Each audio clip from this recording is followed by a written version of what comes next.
मर जी कह रहे हैं कि कभी कभी मासिक धर्म से पहले और कुछ दिनों बाद कुछ चेंजिंग आता है शरीर में ऐसा।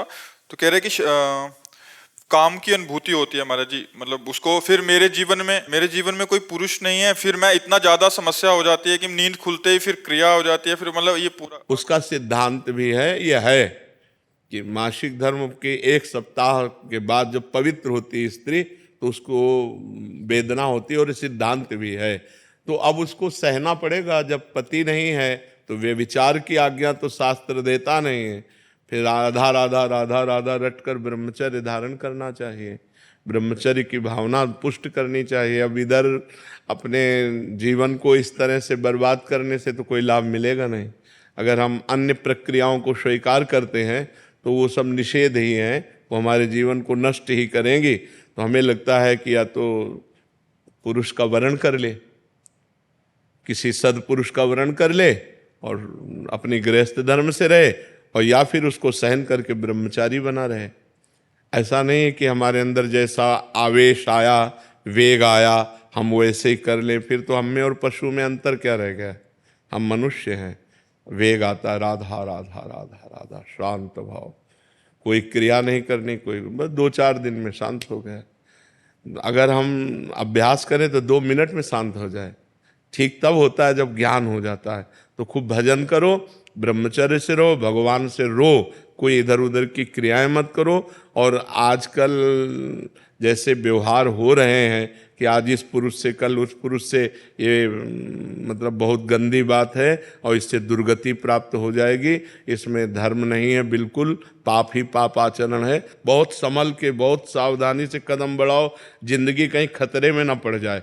अगर ब्याह नहीं करना तो ब्रह्मचर्य से रहो, ब्याह करना है तो किसी अच्छे पुरुष का भगवान से प्रार्थना करके, देख समझ करके उसको तब, शरीर को तब देना चाहिए जब आजीवन के लिए व्यवहार हो जाए। शरीर को नहीं देना चाहिए। हम दोस्ती कर सकते हैं, व्यवहार कर सकते हैं, लेकिन व्यभिचार नहीं कर सकते। हम तब तक शरीर को नहीं देंगे जब तक आप हमारी परीक्षा में पास नहीं हो जाओगे। खूब देख समझ करके, सुनकर, और जब शरीर दे देंगे तो आजीवन के लिए दे देंगे। ये डिवोर्स फिवोर्स ये हमारे सनातन धर्म में नहीं है। हमारे धर्म में है, एक बार समर्पित का हाथ मिलाया तो आजीवन निर्वाह किया। पीछे डिवोर्स आदि के शब्द ही नहीं थे। तो हमें लगता है गंदे आचरण करके जीवन को व्यर्थ में क्यों बर्बाद किया जाए, बहुत संयम से रहा जाए। यही तो आवेश है, काम का आवेश, क्रोध का आवेश, लोभ का आवेश, अहंकार का आवेश, यही तो सब पाप कर्म कराने वाले हैं। इन्हीं को तो सहना है। राधा राधा ना सहन हो तो रोज श्री जी का नाम लेकर के, अपने पास जैसे बच्चा है, अब उसका कोई बल तो है नहीं, रो देगा माँ के लिए तो माँ को दौड़ के आना पड़ेगा। तो हमारा बल क्या है? श्री जी है। तो हम जब हम विकल हों, कोई हमें आश्रय, तो हम गंदी क्रियाएं नहीं करेंगे, रो देंगे कि प्रभु आप देख लो। वो जहाँ रो दिया तो ऐसा संभाल देंगे कि आजीवन संभल जाओगे। बहुत अच्छे बच्चे हो, अपनी बात कह रहे हो तो इस बात को समझो, इधर उधर की चेष्टाओं में मत फंसना। पुरुष का वरण करो तो देख समझ के वरण करो, एक बार वरण करो तो आजीवन उसका वरण करो।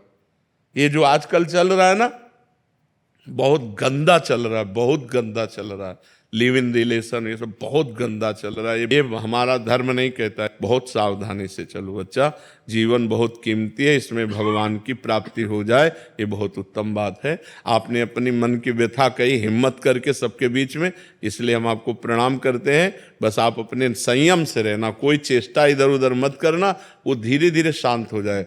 जैसे आज हमको 100% जलाया, हम सह गए, तो कल 90% जलाएगा, फिर 80%, फिर धीरे धीरे धीरे धीरे फिर खत्म हो जाता है। बच्चापन से बाबा जी 13 वर्ष की अवस्था से, और जिंदगी में किसी माँ बहन को, पीछे जब गंगा किनारे जवानी पूरी रही, अब तो इसलिए देख रहे हैं कि प्रश्न उत्तर बातचीत सब ऐसा नहीं, पर जिंदगी में हमने ऐसे नहीं देखा।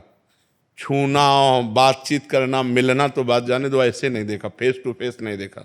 सदैव ऐसे ही रहे। और गंगा किनारे कौन देखने आता है?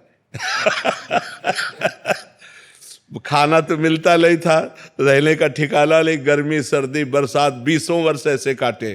धीरे धीरे धीरे धीरे धीरे तब वही अनुभव कह रहा हूँ कि पहले 100%, फिर 90% उसको देखा है, फिर 70%, फिर कम परसेंट होते होते होते अब शांत एकदम। जब शांत हो गया तब सब कुछ मिल गया। जब शांत नहीं था तो ना खाने का था, ना रहने का था, ना कुछ नहीं था। और जब इच्छा नहीं है तो दुनिया की चीजें तो हम इसलिए कहते हैं कि धैर्यपूर्वक सहो, ये सहना तुम्हें महान बना देगा।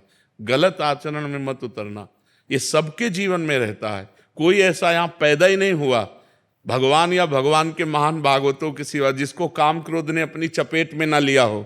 सबको रोना पड़ा है, सब भजन करके आगे बढ़े हैं, सबके ऊपर भगवान की कृपा हुई जो निष्काम हुए हैं, नहीं तो सब पूरा संसार इसी में तो फंसा हुआ है। बहुत धैर्यपूर्वक रहना।